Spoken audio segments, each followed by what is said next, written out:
HM घाटमाता news.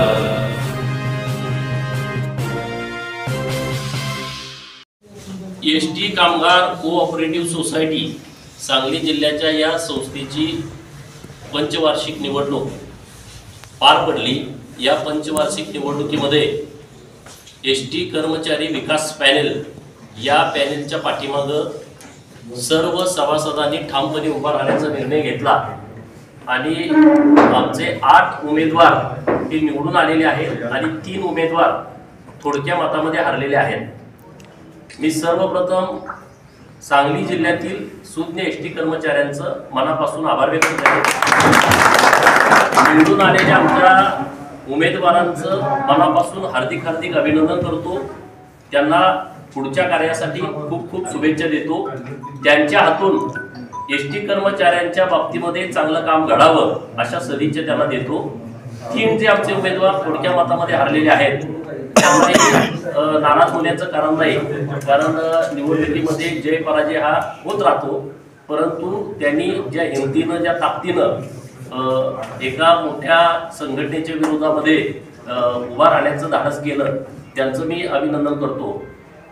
दुसरा विषय असा आहे की एसटी कर्मचाऱ्यांची ही सहकारी संस्था आहे। या संस्थेच्या माध्यमातून सांगली एसटी स्टँड आहे, या स्टँडच्या परिसरामध्ये एसटी कर्मचाऱ्यांच्यासाठी एक बाजार चालवला जात होता आणि ज्या बाजारमध्ये एसटी कर्मचारी खरेदी करायचे आणि त्यांच्यासोबत अन्य कर्मचारी, उदाहरणार्थ पोलीस कर्मचारी असतील, महसूलचे कर्मचारी असतील किंवा काही नागरिक असतील, तेही मोठ्या प्रमाणामध्ये या बाजारमधून खरेदी करायचे आणि त्यांची उलाढाल पर डे 1 लाखापर्यंत व्हायची। परंतु जे सत्ताधारी होते गेले 63 वर्ष त्या लोकांनी हा बाजार पूर्णपणे बंद पाडलेला आहे।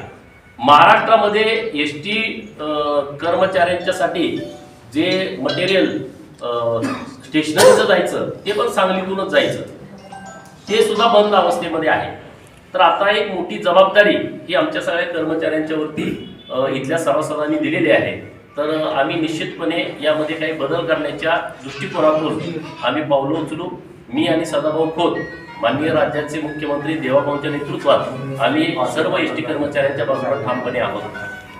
सोलापूरलाही 22 तारखेला सोलापूर जिल्ह्याची जी एसटी कर्मचाऱ्यांची सहकारी संस्था आहे या संस्थेची पण निवडणूक होते।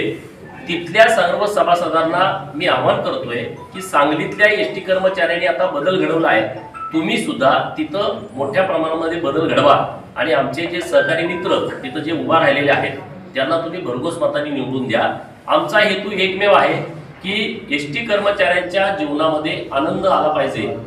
जो कर्मचारी काम करतोय त्या कर्मचाऱ्याला योग्य दाम मिळालं पाहिजे आणि त्यांची जी मुलाबाळांच्या बाबतीतली स्वप्न आहे, त्यांच्या आईवडिलांच्या बाबतीमधल्या त्यांच्या इच्छा आहेत त्या पूर्ण करण्याच्या हेतूनं त्यांची पिळवणूक न होता त्यांना सन्मान मिळाला पाहिजे, त्यांना स्वाभिमान मिळाला पाहिजे आणि त्यांना सामाजिक सन्मान मिळाला पाहिजे। यासाठी मी आणि सदाभाऊ माननीय देवाभाऊंच्या नेतृत्वात काम करतोय।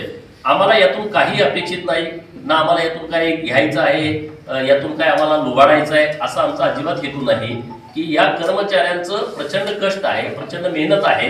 18 तास हे ड्रायव्हर सीटवरती बसतात, 18 तास कंडक्टर वाहक म्हणून काम करतो किंवा यांत्रिकी विभागामध्ये आमची भाऊ बहीण तिथेही मेहनत घेतात, तर त्यांच्या मेहनतीला योग्य फळ मिळालं पाहिजे।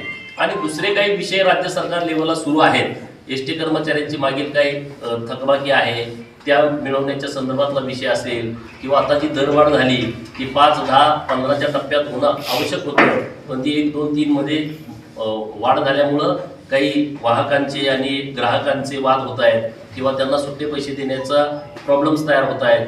काही ठिकाणी एसटी डेपो डेव्हलप करण्याचे विषय आहेत, तर असे काही विषय अन्य आहेत, तर त्याच्या संदर्भामध्ये आम्ही सातत्यानं राज्य सरकारकडे पाठपुरावा करतोय। आता अधिवेशन आहे 3 तारखेनंतर, तत्पूर्वी राज्याचे परिवहन मंत्री महोदय यांच्यासोबत एक बैठक घेण्याचा आमचा मानस आहे।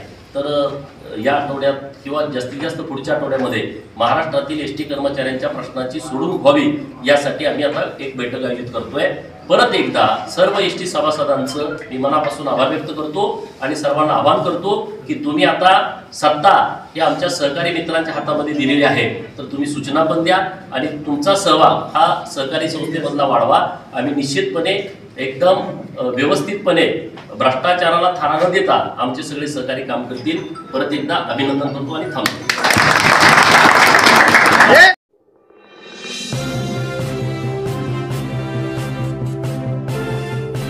HM घाटमाता news.